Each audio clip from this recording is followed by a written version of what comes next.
संघ प्रमुख मोहन भागवत ने हिंदू समाज को संगठित करने पर जोर दिया है। बेंगलुरु में उन्होंने कहा कि भारत में वास्तव में कोई अहिंदू है ही नहीं और सभी मुसलमान और ईसाई एक ही पूर्वज के वंशज हैं। संघ प्रमुख मोहन भागवत संघ की 100 वर्ष की यात्रा नए क्षितिज विषय पर व्याख्यान दे रहे थे। I find Christians and Muslims who tell me their gotra. They have preserved those memories. So nobody is a Hindu. Every Hindu must realize he is a Hindu. That is why organization of Hindu society and that is why Bharat Hindu राष्ट्र है।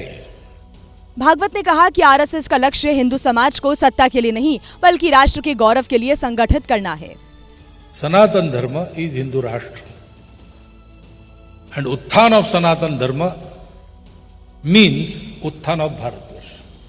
भागवत ने कहा कि शताब्दी वर्ष में RSS अपने काम को हर गांव और समाज के हर तबके, सभी जातियों और वर्गों तक पहुंचाना चाहता है।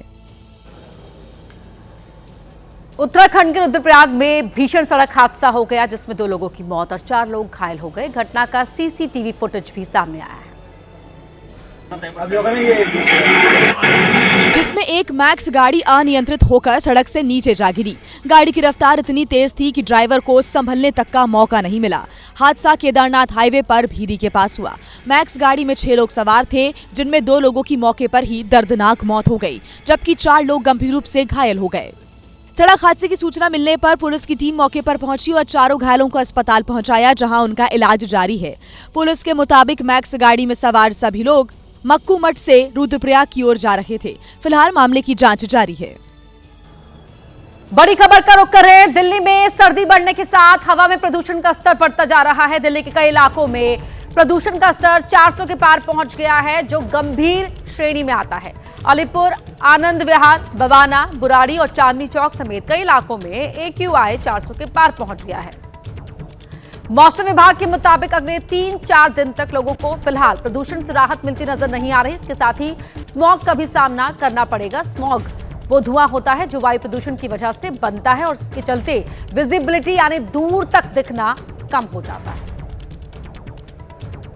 दिल्ली में खुली हवा में सांस लेना बेहद मुश्किल हो रहा है। हालांकि दिल्ली NCR में इस समय एयर पोल्यूशन का लेवल 300 के पार है। इस समय हम दिल्ली के इंडिया गेट पर खड़े हैं जहां पर जो एयर क्वालिटी इंडेक्स है, अगर मैं आपको दिखाऊं तो वो अभी भी फिलहाल इंडिया गेट के आसपास दिखा रहा है 391। आप मेरे मोबाइल में देख सकते हैं। ये फिलहाल जो CAQM है यानी कि जो सेंट्रल एयर क्वालिटी मैनेजमेंट है उसका फिलहाल ये जो ऐप है वो बता रहा है कि राजधानी दिल्ली में और यही कमोवेश दिल्ली में तमाम इलाकों में है, चाहे हम बात करें इंडिया गेट की, आनंद विहार की, अक्षरधाम की, पूरे इलाके में एयर पोल्यूशन का जो एयर क्वालिटी इंडेक्स है वो 300 के पार है। उसके पीछे की वजह यह है कि जिस तरह से दिल्ली सरकार फिलहाल एयर पोल्यूशन को कम करने के लिए तमाम प्रकार के कवायद कर रही है, लेकिन बावजूद उसके राजधानी दिल्ली में एयर क्वालिटी इंडेक्स बेहद ही खराब श्रेणी में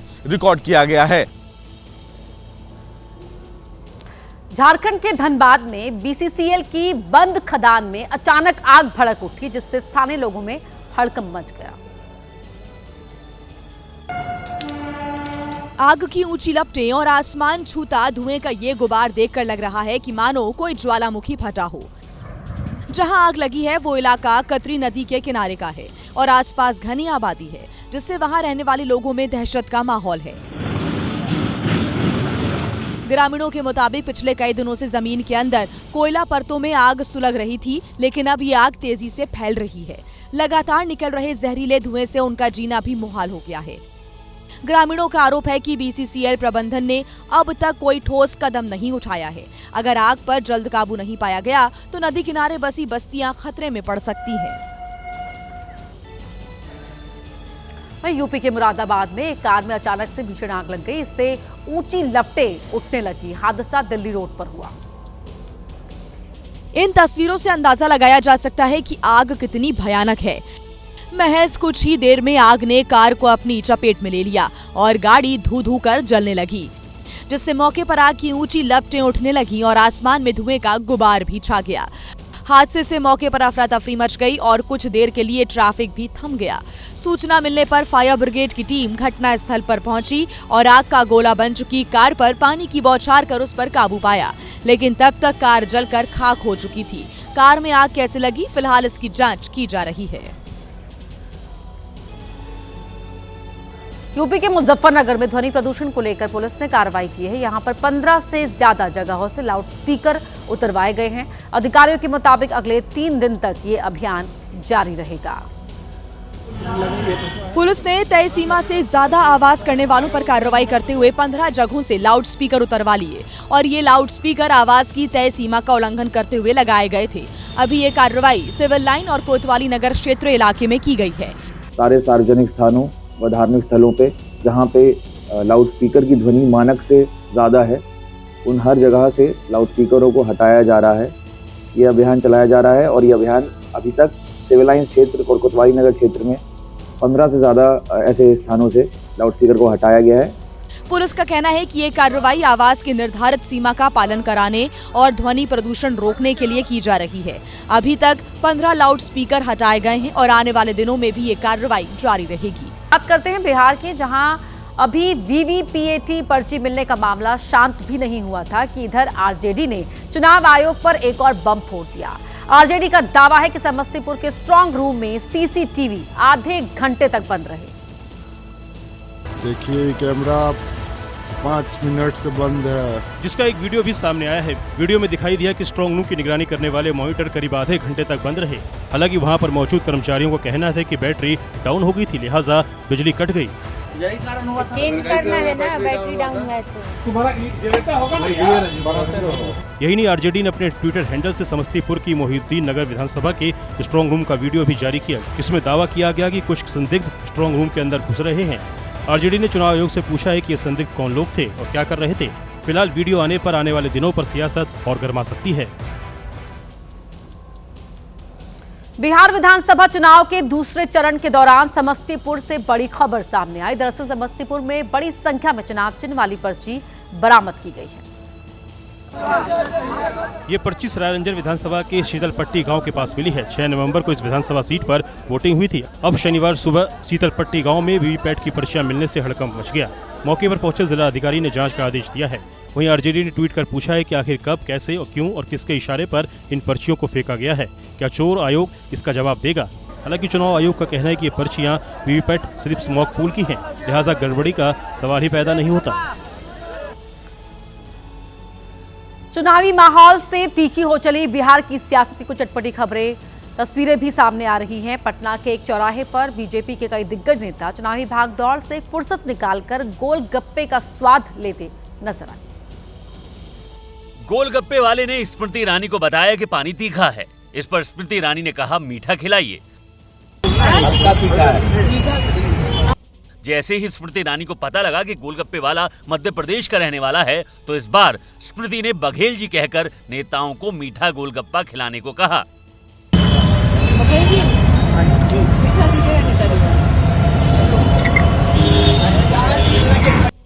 स्मृति ईरानी के साथ बीजेपी के राष्ट्रीय मीडिया सह प्रभारी संजय मयूख और प्रवक्ता दानिश इकबाल भी मौजूद थे और सभी ने बारी बारी से गोलगप्पों का स्वाद लिया। बहरहाल पटना की सड़क पर बीजेपी नेताओं का गोलगप्पे खाने वाला अंदाज वायरल हो रहा है। तो बिहार में दूसरे चरण के प्रचार का आज आखिरी दिन। आज शाम 5 बजे बिहार में चुनाव प्रचार का शोर थम जाएगा। 11 नवंबर को 20 जिलों में वोट डाले जाएंगे। 122 सीट जहां पर मतदान होगा। 14 नवंबर को बिहार विधानसभा चुनाव के लिए वोटों की गणना होगी और नतीजे सामने आएंगे। तो बिहार में दूसरे और अंतिम चरण की चुनाव प्रचार का आखिरी दिन है। आज शाम को चुनाव प्रचार थम जाएगा। गृहमंत्री अमित शाह आज सासाराम और अरवल में चुनावी रैलियां करेंगे। दिग्गज अपना पूरा दमखम लगाते नजर आएंगे। रक्षा मंत्री राजनाथ सिंह औरंगाबाद और रोहतास में रैलियां करेंगे, जबकि यूपी के मुख्यमंत्री योगी आदित्यनाथ अररिया, सुपौल, मधुबनी में हुंकार भरेंगे। केंद्रीय कृषि मंत्री शिवराज सिंह चौहान पूर्वी चंपारण, मधुबनी और बांका में चुनावी रैलियां करेंगे। अपने जन्मदिन पर तेजस्वी यादव 5 जिलों में 16 रैलियां करेंगे, जबकि राहुल गांधी किशनगंज और पूर्णिया में हुंकार भरेंगे।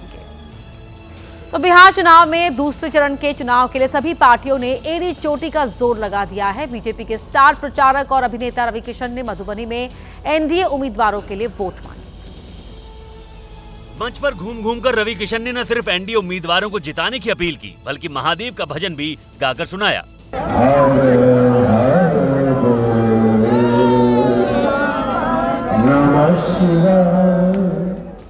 इसके बाद रवि किशन ने देशभक्ति के गाने गाकर राष्ट्र प्रेम की अलख जगाने की कोशिश की।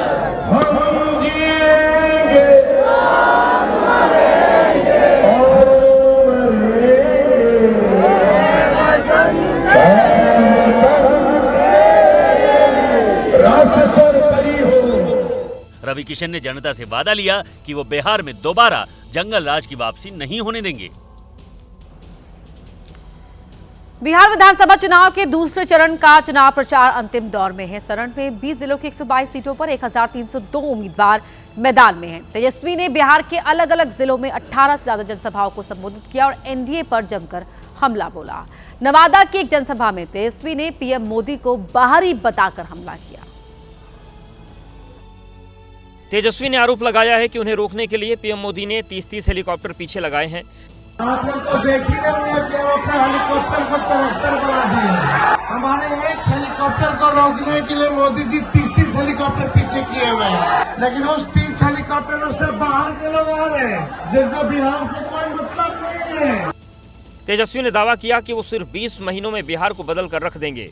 हमको केवल 20 महीना दीजिए, जो 20 साल में नहीं हुआ तेजस्वी उसको 20 महीने में करके दिखाएगा। तेजस्वी की उम्र कच्ची है पर जुबान पक्की है। ये पहली बार था जब तेजस्वी यादव ने नवादा के 5 विधानसभाओं को एक साथ संबोधित किया। भीड़ को देखकर तेजस्वी भी गदगद हो उठे। और अब देखिए बिहार विधानसभा चुनाव से जुड़ी 5 बड़ी खबरें। बिहार में दूसरे चरण के चुनाव के लिए आज शाम थम जाएगा प्रचार। 11 नवंबर को 20 जिलों के 122 सीटों पर होगी वोटिंग। 14 नवंबर को आएगा रिजल्ट। बिहार में आज गृह मंत्री अमित शाह की 2 जनसभाएं सासाराम और अरवल में जनता को करेंगे संबोधित। महागठबंधन पर करेंगे जोरदार प्रहार। रक्षा मंत्री राजनाथ सिंह की आज बिहार में 2 चुनावी रैली। औरंगाबाद और रोहतास में एनडीए उम्मीदवारों के लिए मांगेंगे वोट। बिहार में आज यूपी के मुख्यमंत्री योगी आदित्यनाथ भी भरेंगे हुंकार। अररिया, सुपौल और मधुबनी में 4 जनसभाओं को करेंगे संबोधित।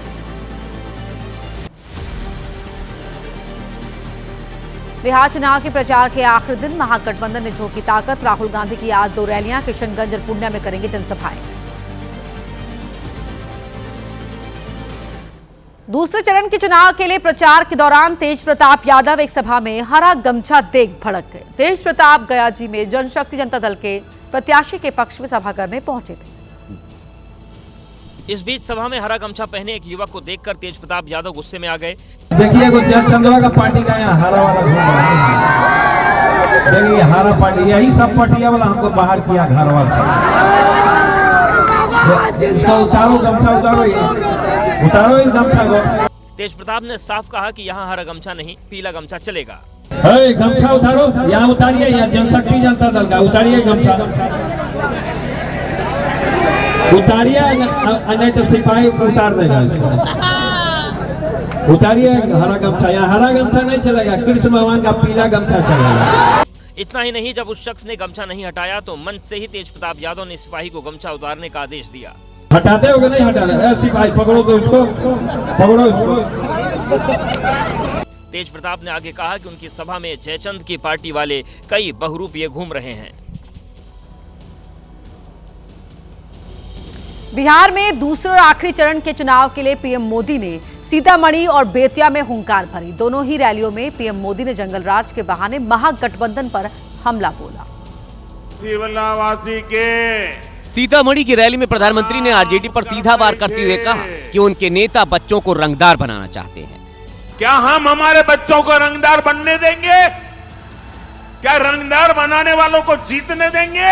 बिहार का बच्चा रंगदार नहीं बन सकता। अब तो वहीं पहले चरण में बम्पर वोटिंग का जिक्र करते हुए उन्होंने दावा किया कि इससे महागठबंधन को बड़ा झटका लगा। पहले चरण में जंगल राज वालों को 65 वोल्ट का झटका लगा है। सीतामढ़ी के बाद पीएम ने बेतिया में भी सभा को संबोधित किया, जहां उन्होंने कहा कि एनडीए ही बिहार को आगे बढ़ा सकता है। नहीं चाहिए कट्टा सरकार फिर एक बार। पीएम ने बिहार में एनडीए की जीत का दावा किया और कहा कि मतगणना के बाद बनने वाली एनडीए सरकार के शपथ ग्रहण में शामिल होने के लिए वो खुद जरूर आएंगे।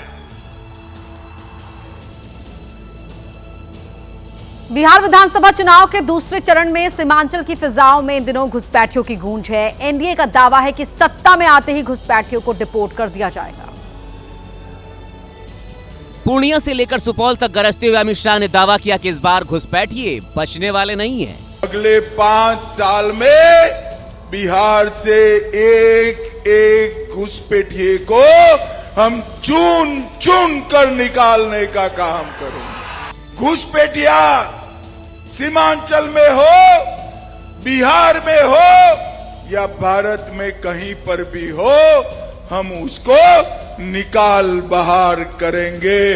राहुल बाबा, आप उनको नहीं बचा पाओ। कटिहार में जनसभा को संबोधित करते हुए शाह ने महागठबंधन पर परिवारवाद का कटाक्ष किया। ये सोनिया गांधी अपने बेटे को प्रधानमंत्री बनाना चाहते और लालू जी अपने बेटे को मुख्यमंत्री बनाना चाहते।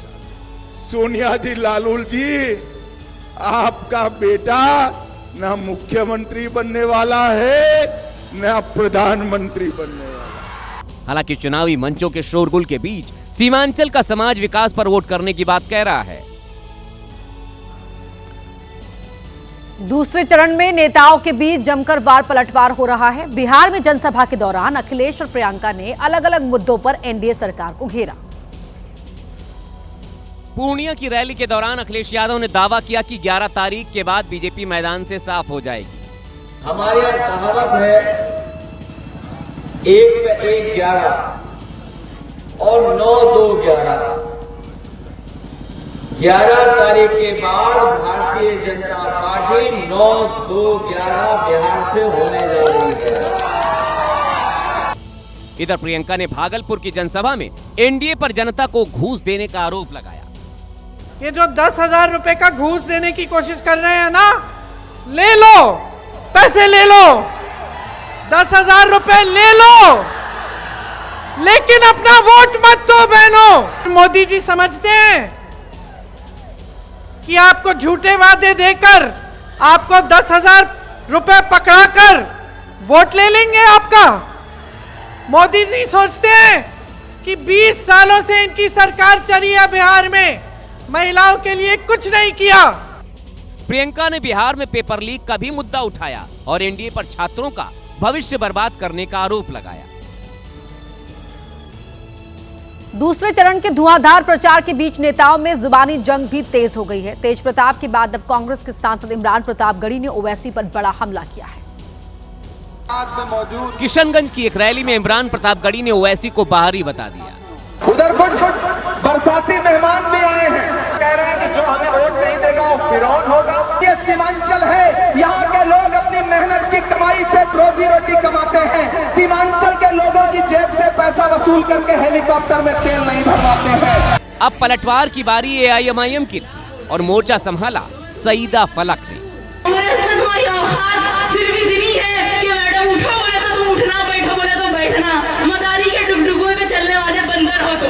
साल 2020 के चुनाव में सीमांचल से ओवैसी के 5 उम्मीदवार जीते थे। इस बार पार्टी 15 सीटों पर किस्मत आजमा रही है। कहते हैं कि पॉलिटिक्स में कोई किसी का दुश्मन नहीं होता। मंच पर नेताओं के बीच जो तलखी दिखती है वो तलखी असल जिंदगी में नहीं होती। इस बात को सही ठहराती एक तस्वीर पटना एयरपोर्ट से सामने आई।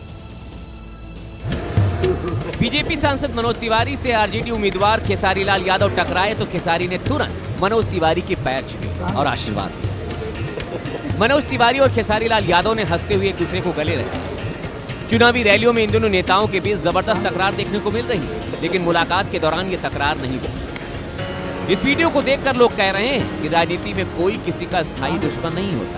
बिहार में दूसरे चरण के मतदान से पहले पोस्टर पॉलिटिक्स शुरू हो गई है। तेजस्वी यादव का आज बर्थडे है। इस मौके पर आरजेडी कार्यकर्ताओं ने उन्हें खास तोहफा दिया।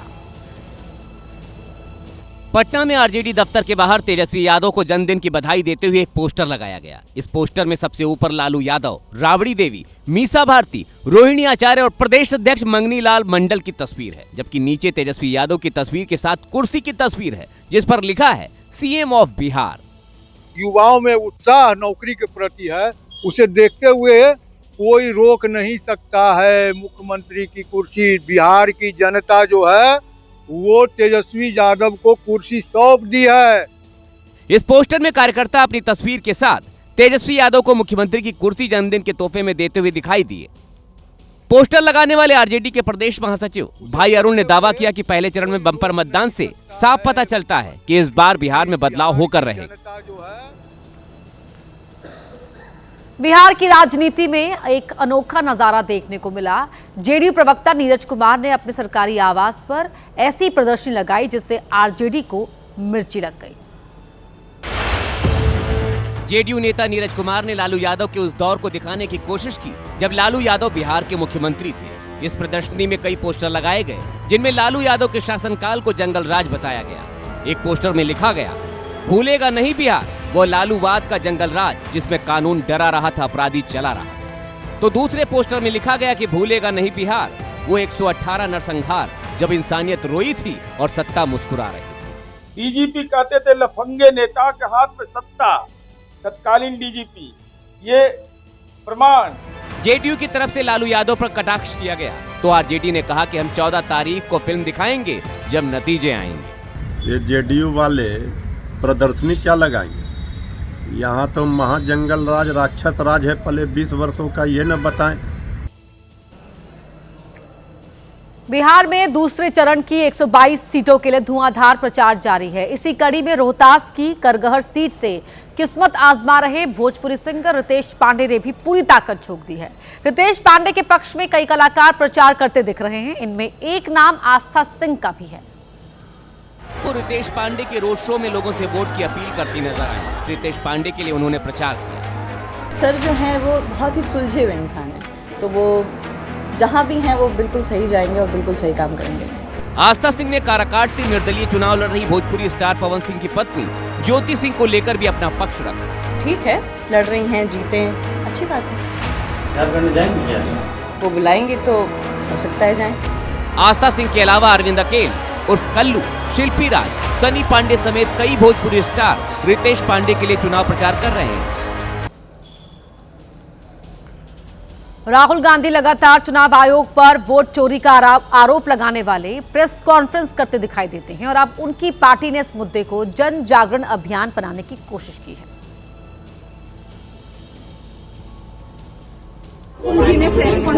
ये मुंबई कांग्रेस की युवा फौज है जिसने अपने नेता राहुल गांधी की बात डायरेक्ट जनता तक पहुंचाने के लिए ट्रेन और मेट्रो के यात्रियों से संवाद किया। मुंबई युवा कांग्रेस अध्यक्ष जीना शबरीन की अगुवाई में पार्टी कार्यकर्ताओं ने यात्रियों को पंफलेट बांटे। लोग पहचानते हो ये दीदी कौन है? ये दीदी एक ब्राजीलियन मॉडल है जिन्होंने हरियाणा में 22 बार वोट किया है। बीजेपी नहीं रहा, ब्राजीलियन जनता पार्टी बन गया है। इस दौरान यूथ कांग्रेस के कार्यकर्ताओं ने विस्तार से राहुल के वोट चोरी के आरोपों के बारे में लोगों को समझाया। मुंबई में जल्द ही बीएमसी चुनाव होने वाले हैं। एक तरफ मध्य प्रदेश की मोहन सरकार विधायकों की सैलरी भत्ते बढ़ाने की बात कर रही है, तो वहीं सरकार के एक फैसले से 2.5 लाख संविदा कर्मियों की नौकरी पर बनाई है। दरअसल मोहन सरकार ने प्रदेश के 25 अलग अलग विभागों के करीब 2.5 लाख संविदा कर्मचारियों के नियमितीकरण की प्रक्रिया में नई शर्त जोड़ दी है। अब इन कर्मचारियों को फिर से परीक्षा देनी होगी और कम से कम 50% अंक लाने होंगे, तभी उन्हें रेगुलर माना जाएगा। इधर संविदा कर्मचारियों ने आंदोलन की धमकी दे दी है। नहीं तो मध्य प्रदेश शासन के खिलाफ संविदा कर्मचारी पूरे प्रदेश में आंदोलन करेंगे। वहीं अब इस मामले में सियासत भी शुरू हो गई है। कांग्रेस आरोप लगा रही है कि इस आदेश के बहाने सरकार संविदा कर्मचारियों की छटनी कर रही है, जो सही नहीं है। यौन उत्पीड़न के मामले में आजीवन कारावास की सजा काट रहे आसाराम को राजस्थान गुजरात हाई कोर्ट से 6 महीने की अंतरिम जमानत मिली है। कोर्ट ने मेडिकल ग्राउंड पर जमानत देने का फैसला लिया। जमानत भले ही स्वास्थ्य आधार पर मिली हो, लेकिन जैसे ही आसाराम अपने समर्थकों के बीच आया वो पुराने अंदाज में दिखा। वैसे ही सफेद वस्त्र, पगड़ी और फूलों की माला। पिछले 1.5 साल से जोधपुर के आरोग्य अस्पताल में इलाज करवा रहे आसाराम को देख समर्थकों का हुजूम उमड़ पड़ा। बापू के जयकारों से पूरा परिसर गूंज उठा। समर्थकों ने माला पहनाकर आसाराम का स्वागत किया। जमानत मिलने के बाद आसाराम सीधे पालगांव स्थित अपने आश्रम पहुंचा, जहां पहले से उसके अनुयायी मौजूद थे। कोर्ट ने आसाराम को स्वतंत्र रूप से चिकित्सा सुविधा लेने की अनुमति दी है और पुलिस कस्टडी भी समाप्त कर दी है। आसाराम आगे का इलाज कराने जल्द अहमदाबाद जा सकता है। मध्य प्रदेश की कटनी में ड्राइवर की गलती से स्कूली बच्चों की जान पर बनाई। उमरिया तिराहा मोड़ पर तेज रफ्तार स्कूल वैन ने ट्रैक्टर ट्रॉली में टक्कर मार दी।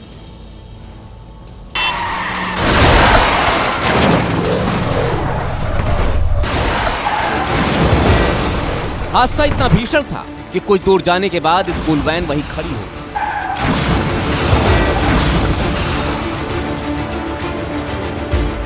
टक्कर में स्कूल वैन को काफी नुकसान पहुंचा, जबकि ट्रैक्टर का अगला हिस्सा पूरी तरह से क्षतिग्रस्त हो गया। इससे पहले ड्राइवर ट्रैक्टर ट्रॉली को बैक कर रहा था। स्कूल वैन के ड्राइवर ने सोचा कि वो गाड़ी निकाल लेगा, लेकिन ठीक उसी समय एक और गाड़ी सामने से आ गई। आरोप है कि वैन का ड्राइवर नशे में था। इस हादसे में सिर्फ 2 बच्चों को मामूली चोटें ही आई हैं, जिन्हें अस्पताल भेजा गया।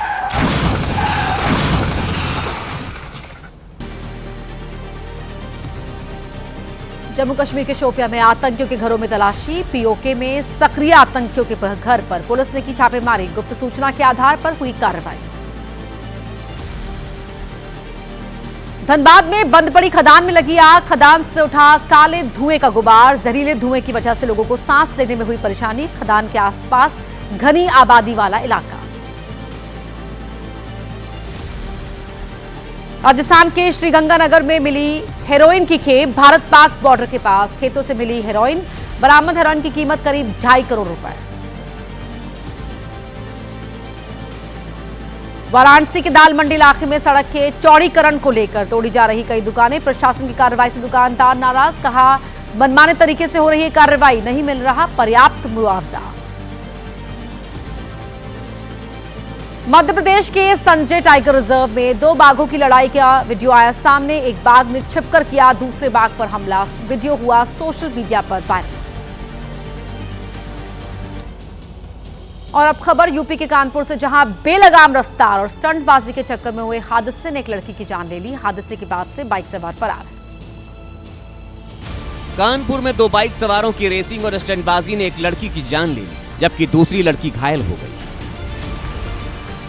बताया जा रहा है कि 23 साल की भाविका गुप्ता अपनी सहेली नेहा मिश्रा के साथ स्कूटी से गंगा बैराज घूमने जा रही थी। जैसे ही वो गंगा बैराज के टी पॉइंट से घर वापस आ रही थी, तभी बाइक रेसिंग कर रहे 2 बाइक सवारों ने भाविका की स्कूटी में टक्कर मार दी। टक्कर इतनी जोरदार थी कि स्कूटी चकनाचूर हो गई।